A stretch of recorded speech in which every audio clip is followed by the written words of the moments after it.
ప్రభువైన యేసుక్రీస్తు ప్రభుల వారి పరిశుద్ధ నామమున ప్రియమైన మీ అందరికీ ఉదయకాల శుభములు.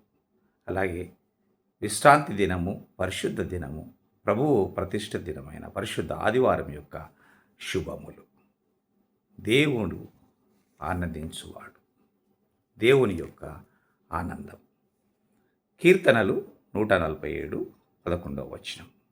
తన యందు భయభక్తులు గల వారి యందు, తన కృప కొరకు కనిపెట్టు వారి యందు యెహోవా ఆనందించువాడై ఉన్నాడు. దేవుడు కూడా ఆనందించే దేవుడుగా ఉంటున్నాడు. మన కొరకు దేవుడు ఎంతగానో ఆనందిస్తున్నాడు. ఏ విషయంలో ఆయన ఆనందిస్తున్నాడంట? తన యందు భయభక్తులు గల వారి యందు. తన యందు అంటే దేవుని యందు భయభక్తులు గల వారి యందు, అలాగే తన కృప కొరకు కనిపెట్టు వారి యందు. ఈ రెండు విషయాలు, మన భయభక్తుల విషయాల్లో, మరి మనము దేవుని కృప కొరకు కనిపెట్టే విషయంలో, దేవుని కృప కొరకు కనిపెట్టాలంటే చాలా ఓపిక అవసరం. తప్పకుండా కృప చూపే దేవుడే మన దేవుడు.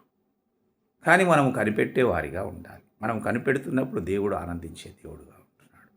మనం దేవుని యందు భయభక్తులు కలిగి, ఆయన యందు భయభక్తులు కలిగి, మరియు ఆయన కృప కొరకు మనము కనిపెట్టేవారిగా ఉండాలి.